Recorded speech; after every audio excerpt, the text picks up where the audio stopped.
ഞാൻ ഇന്ന് ഒരു പായസം ഉണ്ടാക്കാൻ പോവാണ്. എന്താണ് സേമിയ പായസമാണ്. അപ്പോൾ നമുക്കത് എങ്ങനെയാണ് ഉണ്ടാക്കുന്നതെന്ന് നോക്കാം. എത്ര 1 ലിറ്റർ പാലാണല്ലേ? 1 ലിറ്റർ പാലിലാക്കുന്നത്. ശരിക്കും ഇതിന് 1.5 ലിറ്റർ പാല് വേണ്ട? ശരിക്കും 1.5 ലിറ്റർ വേണം. പക്ഷെ നമ്മൾ 1 ലിറ്റർ ഇപ്പോൾ വാങ്ങിയിട്ടുള്ളൂ. ഇനിയിപ്പോൾ 1 ലിറ്റർ ഉണ്ടാക്കി നോക്കാം. കുറച്ച് വെള്ളം കൂട്ടാം നമുക്ക് പാലിന്. അപ്പം മിൽമയുടെ സേമിയ പായസം മിക്സാണ് ഞാൻ ഇപ്പോൾ ഉണ്ടാക്കാൻ പോകുന്നത്. ഇതിലേക്ക് വേറെ ഒരു കാര്യങ്ങളും വേണ്ട. ഇതിന് നമുക്ക് എത്ര രൂപയെന്ന് വെച്ചാൽ 60 രൂപയാണ് ഇതിൻ്റെ വില. അപ്പോൾ നമുക്കൊന്ന് ഇത് ഉണ്ടാക്കി നോക്കാം. ഇപ്പോൾ പാൽ അടുപ്പത്ത് വെച്ചിട്ടുണ്ട്. ഇത് നന്നായി തിളച്ചതിന് ശേഷം നമുക്ക് ആ മിക്സ് ഇതിലേക്ക് ഇട്ട് കൊടുക്കാം. പാലൊന്ന് തിളക്കട്ടെ. അപ്പോൾ പാൽ നല്ല തിളച്ചിട്ടുണ്ട്. നല്ല കളയൊക്കെ എത്തിയിട്ടുണ്ട്. ഇനി നമുക്ക് ഇതിലേക്ക് എന്ത് ചെയ്യാം, ഈ സേമിയ പൊട്ടിച്ചിടാം.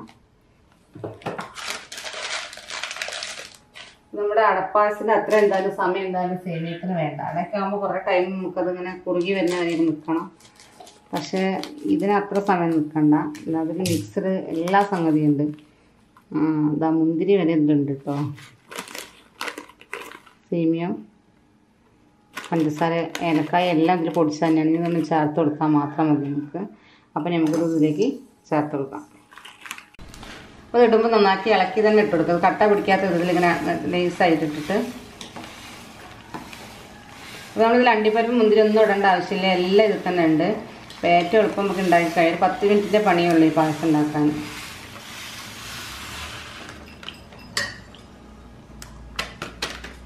മുഴുവൻ ഞാൻ ഇട്ടിട്ടുണ്ട്. ഇത് നല്ല ഒന്ന് കുറുകണ വരെ നമുക്ക് തിരിച്ചെടുക്കാം.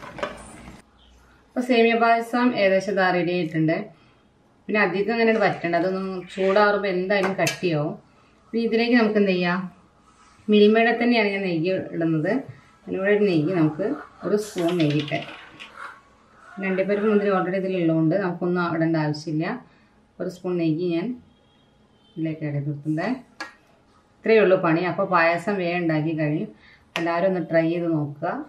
ഇതിന് വളരെ ചിലവ് കുറവാണല്ലേ? 100 രൂപ 110 രൂപ ഉണ്ടെങ്കിൽ നമുക്ക് ഒരു പായസമായി. എത്ര ഗ്ലാസ് പായസം ഏകദേശം? ഇതിപ്പോൾ 5-8 ഗ്ലാസ് പായസം എന്തായാലും ഉണ്ടാവുമല്ലോ. 8 ഗ്ലാസ് ഉണ്ടാവും. ചെറിയ ഗ്ലാസ് ആകുമ്പോൾ 8 ഗ്ലാസ് ഉണ്ടാവും അല്ലേ? അപ്പോൾ അത്യാവശ്യം വീട്ടിലൊക്കെ പെട്ടെന്നൊക്കെ നമുക്ക് ആരെങ്കിലും ഗസ്റ്റൊക്കെ വരുമ്പോൾ പെട്ടെന്ന് ഉണ്ടാക്കാൻ പറ്റുന്ന ഒരു പായസമാണ്. മറ്റേതൊക്കെ ആകുമ്പോൾ നമ്മൾ സേമിയ വാങ്ങണം, പിന്നെ അത് കുറേ പണികളാണ്. പക്ഷേ ഇതാകുമ്പോൾ അത്ര റിസ്ക് ഇല്ല. വളരെ ഈസി ആയിട്ട് നമുക്ക് ചെയ്യാൻ പറ്റും. മിൽമേൻ്റെ നമുക്ക് വിശ്വസിച്ച് വാങ്ങും ചെയ്യാം. അത്യാവശ്യം നല്ല പ്രൈസും കുറവാണ്. ഞങ്ങളിപ്പോൾ ടേസ്റ്റ് ചെയ്യണം. 60 രൂപയുടെ മിൽമയുടെ ഞങ്ങൾക്ക് ഇതായിട്ട് വാങ്ങിയപ്പം 55 രൂപക്കാണ് കിട്ടിയിട്ടുള്ളത്. എന്തായാലും നിങ്ങളുടെ നാട്ടിൽ എത്രയാണെന്നുള്ളത് റേറ്റ് നിങ്ങൾക്ക് അറിയില്ല. എന്തായാലും 60 രൂപയാണ് മാക്സിമം റീറ്റെയിൽ പ്രൈസ് വരുന്നത്. അപ്പോൾ ഈ വീഡിയോ ഇവിടെ അവസാനിക്കുകയാണ്. വീഡിയോയെക്കുറിച്ചുള്ള നിങ്ങളുടെ അഭിപ്രായങ്ങളൊക്കെ ഒന്ന് കമൻറ്റായിട്ട് എഴുതാൻ ശ്രമിക്കുക. അപ്പോൾ ഇതുപോലുള്ള കൂടുതൽ വീഡിയോകളായിട്ട് നമുക്ക് വീണ്ടും കാണാം.